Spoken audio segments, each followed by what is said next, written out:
Medical college সংলগ্ন এলাকায় জেলা পরিষদের অর্থায়নে ৭০টি নতুন স্টল উদ্বোধন করা হয়েছে। উদ্বোধনী অনুষ্ঠানে ছিলেন জেলা পরিষদের সভাধিপতি কৃষ্ণা রায় বর্মন, জেলাশাসক সামা পারভিন ও রেড ক্রস সোসাইটির সদস্যরা। ফুটপাত দখল সমস্যার সমাধান ও নিশ্চিত কর্মসংস্থান নিশ্চিত করতে হাসপাতালের পাশে রেড ক্রস সোসাইটির জমিতে স্টল তৈরি করা হয়েছে। ৪০ লক্ষ টাকা ব্যয়ে নির্মিত এই স্টল মূলত পূর্বে অবৈধভাবে ব্যবসা করা ব্যবসায়ীদের জন্য বরাদ্দ করা হবে। ভাড়া আংশিক জেলা পরিষদ ও আংশিক রেড ক্রস পাবেন। স্থানীয় ব্যবসায়ীরা স্থায়ী স্টল পেয়ে খুশি হলেও ছোট আকার নিয়ে উদ্বেগ প্রকাশ করেছেন। ব্যুরো রিপোর্ট, জেসপা 24 বাংলা। জলপাইগুড়ি মেডিকেল কলেজের সুপার স্পেশালিটি হাসপাতাল সংলগ্ন এলাকায় তৈরি করে দেওয়া হয়েছে ৭০টি স্টল। আজ সেই স্টলগুলির শুভ উদ্বোধন করা হয়। এই স্টলগুলিতে বিভিন্ন ধরনের দোকান দিতে পারবেন। এখানে আগে যারা জবরদখল করে দোকান করতেন সেই ব্যবসায়ীরা, জলপাইগুড়ি জেলা পরিষদের উদ্যোগে একটি স্বেচ্ছাসেবী সংগঠনের দেওয়া জমিতে এই স্টলগুলি তৈরি করে দেওয়া হয়েছে। জেলা পরিষদের তরফে জানানো হয়েছে ন্যূনতম ভাড়ার বিনিময়ে এই স্টলগুলি দেওয়া হবে ব্যবসায়ীদের। এর ফলে একদিকে যেমন কর্মসংস্থান বাড়বে, তেমনি সুবিধে হবে এই হাসপাতালে আসা রোগী এবং তাদের আত্মীয় পরিজনদের। আয় বাড়বে জেলা পরিষদেরও। রেসকোর্সের জমি পড়েছিল না, রেসকোর্সের সম্পত্তি তো সবারই পড়ে থাকে যদি কনস্ট্রাকশন কিছু না হয়। তো সেই জায়গায় রেসকোর্স সোসাইটি, আমাদের এই যে জায়গাটা আমরা বসে আছি সেটা পুরোটাই রেসকোর্স সোসাইটির। এটা আমাদের এখানে মেডিকেল কলেজের যেহেতু হয়েছে, তার লক্ষ্যেই এই রাস্তাটাকে পরিষ্কার পরিচ্ছন্ন রাখার জন্য এখানে সেই সময় যে স্টলগুলি ছিল, যেগুলি যারা জবরদখল করে এখানে ছিল, যারা গরিব মানুষরা, তাদেরকে একটা উচ্ছেদ করা হয়। করার পরে তখনই এখানকার প্রধান বিডিও জেলা পরিষদের মাধ্যমে এদেরকে একটা নাম এনলিস্টেড করা হয়। সেই করে তাদেরকে একটা পুনঃস্থাপনের জন্য জায়গা খুঁজছিল জেলা পরিষদ ডিএম।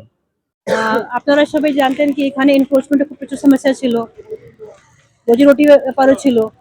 সঙ্গে সঙ্গে যখন একটা হসপিটাল ফুল ফেজ স্টার্ট হবে, যখন যারা রোগী আছে, রোগীর ফ্যামিলি জাগে, তাদেরকে জিনিসপত্র দরকার হবে। আমাদের পক্ষে খুবই ইজি ছিল কি আমরা এনক্রোচমেন্ট যেটা ছিল এখানে তাকে রিমুভ করে দিতাম। কিন্তু যদি আমরা ওদেরকে কিছু জায়গা দিয়ে পুনর্বাসন করতে পারি, সঙ্গে সঙ্গে যেটা এমপ্লয়মেন্টকে যদি এনশোর করতে পারি, এর থেকে তো ভালো কোনো যুক্তি হতো না। তারপরে যখন আমরা এখানে দেখলাম কি কোথায় জায়গা আছে, তখন আমাদেরকে রেড ক্রস থেকে ওরা আমাদেরকে যে হ্যাঁ প্রপোজ করলেন কি ওনাদের জমি পড়ে আছে, ইউটিলাইজ আছে, এই জমিতে যদি জেলা পরিষদ এখানে যদি স্টল বানিয়ে দেয়, এই স্টলগুলো আমরা এনাদেরকে স্টল পাচ্ছি, আমাদের নাম আছে এখানটা। দাবিটা কিছু না, আমাদের দোকান যেটা 12টা দোকান যেটা আছে ভাতের হোটেল, সেটা আমাদের ছোট হয়ে যাচ্ছে, ওটাকে আমরা বড় চাচ্ছি। সেটা আমাদের কোনো মতে আমাদের সম্ভব না। হ্যাঁ হ্যাঁ, হ্যাঁ দুটো করে দিলে আমাদের একটা করে ভাতের হোটেলটা মোটামুটি চলবে আর না, কোনো মতেই হবে না। আর কত কবে দিবে কি বলছে? সেটা তো এখনো অবধি কোনো খবর পাওয়া যায়নি। 1 সপ্তাহ হতে পারে, 2 মাসও লাগতে পারে, সেটা এখনো সঠিক খবর পাইনি। আপনারা কি চাচ্ছেন দ্রুত হোক? হ্যাঁ দুটো করে হোক। আর কার দোকান আপনাদের? আমাদের স্টল নিয়ে দাবি বলতে একটাই, যে আমাদের হোটেলগুলো একদম ছোট ছোট হয়ে গেছে, কিন্তু আমরা যেরকম বলছিলাম সেরকম হয়নি। কারণ এরকম একটা ঘুপচি দিয়ে দোকানটা না, আমরা চাচ্ছিলাম মাঝখানে জায়গা থাকবে, দোকানটা চারিদিক দিয়ে হবে, কিন্তু গোল করে হবে, যাতে সবাই সবাইকে আমরা দেখতে পারি, কোনো কাস্টমার ঢুকলে যেন সবাই সব দোকানটা চিনতে পারে। এই কিন্তু সেই জায়গাটা আমাদের হয় না। এমন একটা দোকান এলো যে পেছনের লোকরা ব্যবসা করতে পারবে কিনা জানি না।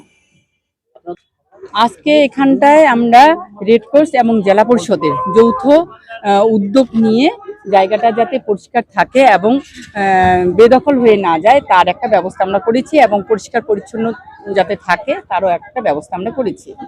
রেড ক্রসের জায়গা এবং আমরা জেলা পরিষদ থেকে সেই স্টলগুলো তৈরি করে দিচ্ছি। তো এটা করে অনেক যারা ছোট ছোট দোকান করেছিল তারা খুব ভালোভাবে সুষ্ঠুভাবে দোকানটা করতে পারবে, তারা লাভবান হবে আর্থিক উন্নতিতে। আর যেটা আমাদের মাননীয় মুখ্যমন্ত্রী মমতা বন্দ্যোপাধ্যায়ের উদ্দেশ্য, স্বাবলম্বী করা প্রত্যেক মানুষকে, তার একটা প্রচেষ্টা এখানটায় জড়িয়ে আছে। আর এটা করাতে আমরা যানজট থেকে এলাকাটাও যেমন সুন্দরায়ন একটা হলো, এই মেডিকেল কলেজের সামনেরটা সুন্দরায়ন যেমন হলো, আরেক পাশে আর্থিক উন্নতি বাড়লো। তবে এই স্টলগুলি কবে হাতে পাবেন তা জানেন না উপভোক্তারা, এবং স্টলগুলির যে আয়তন রয়েছে এবং যে ভাড়া ধরা হয়েছে তা নিয়েও কিন্তু অনেকের আপত্তি রয়েছে বলে তারা জানিয়েছেন।